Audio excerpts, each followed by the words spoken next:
Okay, so Constitution review. A few big things that I want you to be aware of prior to taking the test. Okay, the first thing, when it talks about what is the purpose of the Constitution, the main purpose, what I want you to always understand is it's the framework. So imagine a building, and if you have the structure, then it's able to support it. So the framework, or like the frame of a car, supports the rest of the car. Okay, the framework supports the Constitution. It's the preamble is our framework. It sets up the Constitution. It gives it some stability. Okay. Remember what it takes to be president. You have to be 35 years old, a natural born citizen, and live in the United States for the last 14 years. The terms for a representative. Representative is 2 years, a senator is 6 years, and the presidential term is 4 years. Okay, 2 for House, 6 for Senate, 4 for president. The maximum number of terms that a president can run for is 2. Okay, so 2 4-year terms, so 8 years. A senator and a representative can run for as many terms as they want to. Doesn't matter, but each term for a representative is 2 years, and each term for a senator is 6 years. Some other big things I want you to be aware of. The United States flag code is etiquette. So just like how mom tells you don't put your elbows on the table while you're eating or chew with your mouth closed, those are etiquette things for when you sit at the table and eat. Flag code is etiquette. It's not a federal or state law. Okay, a flag should always be flown at the top. So if you have 2 flags, say you have the American flag and the Illinois flag, the American flag is always on top.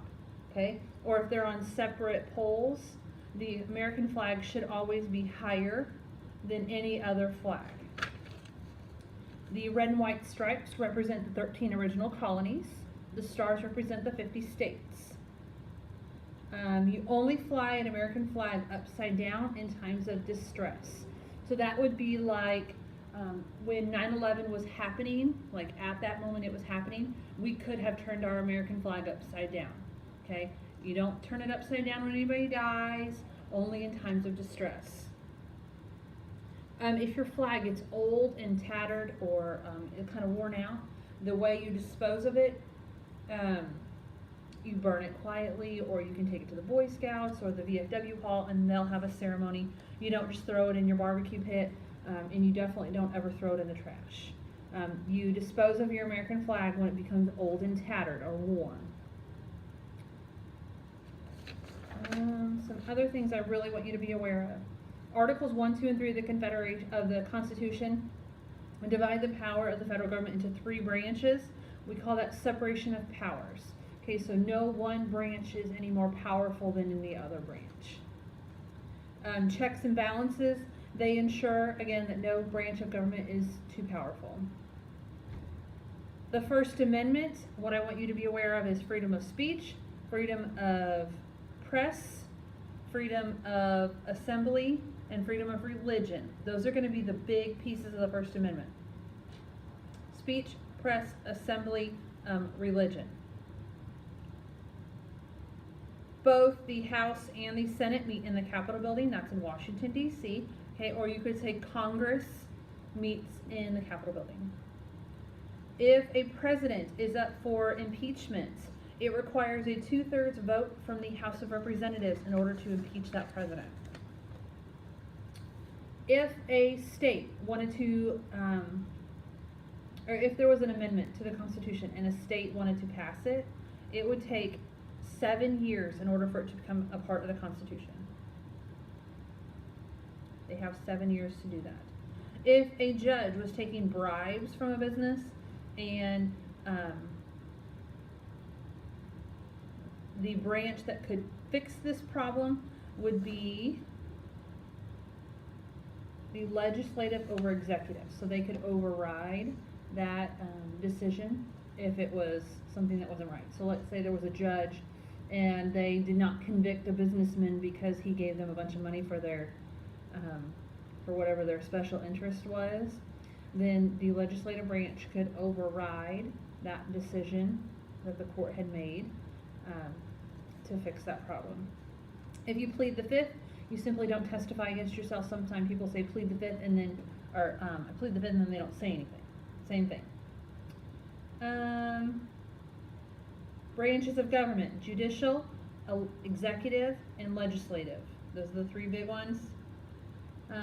The legislative branch has two houses. It's bicameral, meaning it has a Senate and the House of Representatives. So legislative has two houses.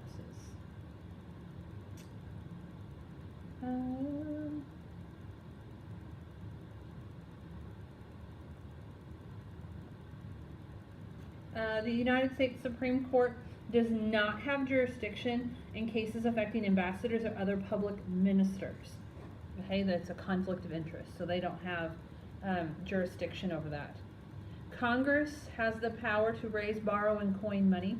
Coin money simply means to tell the mint to print more money. The Senate approves or rejects treaties, so if we have an alliance or something with another country, the Senate would approve that. If a president vetoed a bill and Congress wanted to override it, it would require a 2/3 vote in both houses in order to do that. The Secretary of State is responsible for our relationships with other countries, or they handle foreign affairs.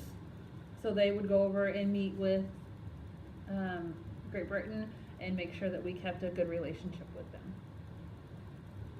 The head of the Justice Department, or the chief lawyer of the United States, we call that person the Attorney General. The Secretary of Homeland Security is responsible for protecting our nation's borders by both land and sea. So that would be like, hold on. Hey, I'm reviewing for the Constitution. I was videoing myself. You want to sit and listen, and then you can watch it. Okay. So the Department of Homeland Security is responsible for protecting our nation's borders by both land and sea. The supreme law of the land is the Constitution. If the president, let's say the president dies or is unable to perform his or her duties, then the vice president would take over. So they're the next in line. We call that the presidential succession. Kind of weird teaching to an empty room until you back. If a person is charged with a felony and flees to another state, they will be sent back to the state from which they came from in order for trial. So say you committed a felony in Illinois and you went to Missouri, Missouri would send you back to Illinois for your trial. If a bill passes the Senate and the House, it needs to be signed by the president in order for it to become a law. The House of Representatives always takes care of any revenue bills. Any law or bill that has anything to do with money or revenue, the United States House of Representatives will take care of that. Only the president can veto a bill. In order for the members of Congress, so that'd be like the House and the Senate together, in order for them to work, they have to have more than 1/2 of the people there, or a quorum. Quorum.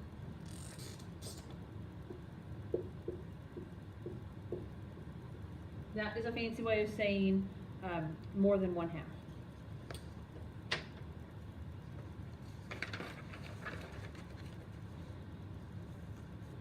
The number of electors in the Electoral College is determined by the number of state senators and representatives. So every state has 2 senators, and every state's number of representatives varies based off of population.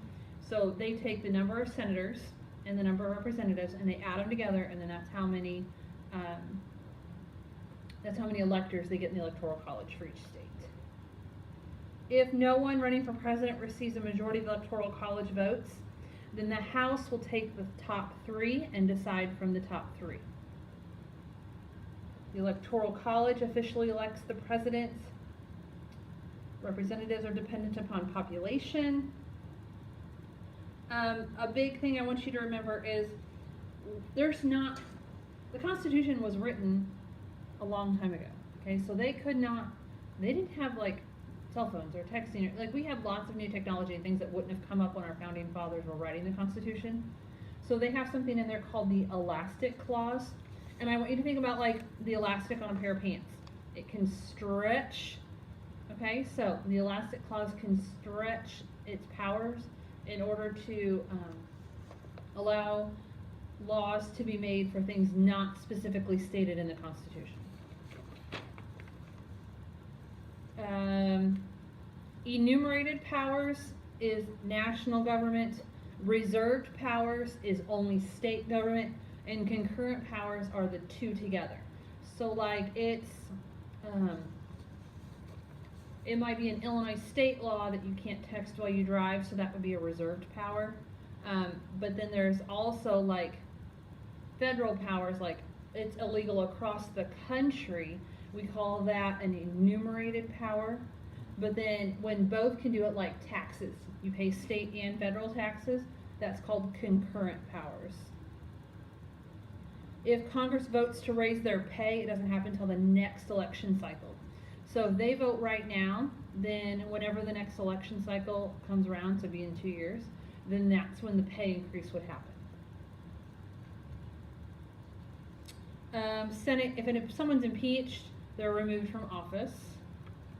First 10 amendments, we know those are the Bill of Rights, easy peasy. FDR, or Franklin D. Roosevelt, was the president that, his presidency, because he was a president for 3 terms, led to the passage of the 22nd Amendment, which says presidents can only have 2 terms. The big 3 after the Civil War, as far as amendments go, is 13, 14, 15. Senators are chosen by election of the people. We've got 27 amendments, and the most recent one was added in 1992.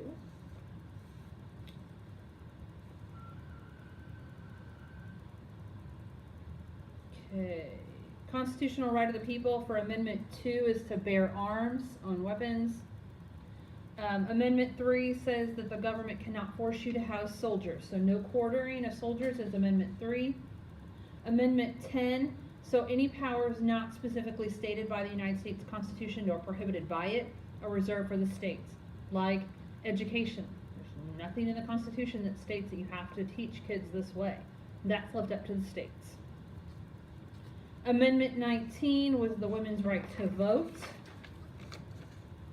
Amendment 26 lowered the voting age to 18. That was around the Vietnam War era. Treason is when you levy war against the United States, you help out the enemies of the United States, or you give our enemies aid and comfort. So that would be like if you went and called North Korea and said, hey, we're getting ready to do X, Y, and Z, then you could be fined with treason. And then the population that was associated with the 3/5 compromise were slaves. So for every 5 slaves, they counted as 3 people during the Civil War era. Obviously, that's not going on today, but during then, every 5 slaves counted as 3 full people. Okay? So, if you have any questions about Constitution, Stefan especially, make sure you ask me, and then we'll do the test on Wednesday.